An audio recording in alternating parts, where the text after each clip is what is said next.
নমস্কার। আজ আমি চলে এসেছি এক নতুন ধরনের আলু পটলের রেসিপি নিয়ে।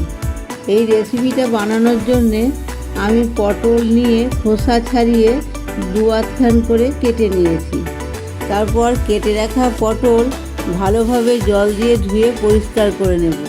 এরপর ধুয়ে রাখা পটলের সঙ্গে নুন, হলুদ, লঙ্কা গুঁড়ো দিয়ে কিছুক্ষণের জন্য ম্যারিনেট করতে দেব। এরপর কড়াইয়ে কিছুটা তেল গরম করতে দেব। ওই তেলে দু আধখান করে কেটে রাখা পেঁয়াজ ভালোভাবে ভেজে নেব। পেঁয়াজ ভাজা হয়ে গেলে একটা পাত্রে তুলে নেব। এরপর ওই তেলেই ম্যারিনেট করে রাখা পটলগুলো এক এক করে দিয়ে দেব এবং ভালো করে ভেজে নেব। পটলগুলো আমার ভালোভাবে ভাজা হয়ে গেছে। এবার আমি একটা পাত্রে তুলে রাখছি।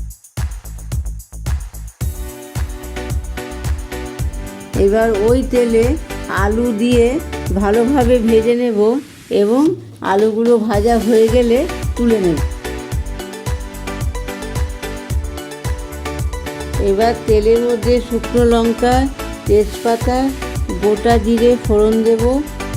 যতক্ষণ না সুন্দর গন্ধ বেরোচ্ছে ফোড়নের, ততক্ষণ আমি লো টু মিডিয়াম ফ্লেমে নাড়াচাড়া করে নেব। এরপর আমি আদা পেস্ট দিয়ে কিছুক্ষণ নাড়াচাড়া করে নেব, যতক্ষণ না আদার কাঁচা গন্ধটা চলে যায়। এবার আগে আমি যে পেঁয়াজ ভেজে রেখেছিলাম সেই পেঁয়াজটা বেটে নিয়ে আমি দিয়ে দেব। আবার কিছুটা সময় নাড়াচাড়া করে নেব। এরপর হলুদ গুঁড়ো, 1 চামচ কাশ্মীরি লঙ্কা গুঁড়ো আর 1 চামচ লঙ্কা গুঁড়ো দিয়ে আস্তে আস্তে নেড়ে নেব। এরপর পরিমাণ মতো নুন এবং চিনি দিয়ে ভালোভাবে মশলাটা কষিয়ে নেব।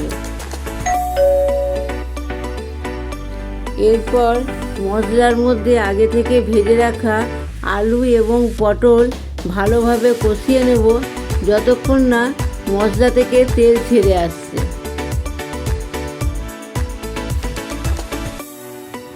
এর মধ্যে পেস্ট করে রাখা নারকেল দিয়ে আবার ভালোভাবে কষিয়ে নেব। ভালোভাবে কষিয়ে রান্না করলে তবেই ভালো টেস্টটা পাওয়া যাবে। এবার 10 মিনিটের জন্য ঢাকা দিয়ে আমি সবজিগুলো সেদ্ধ হতে দেবো লো ফ্লেমে।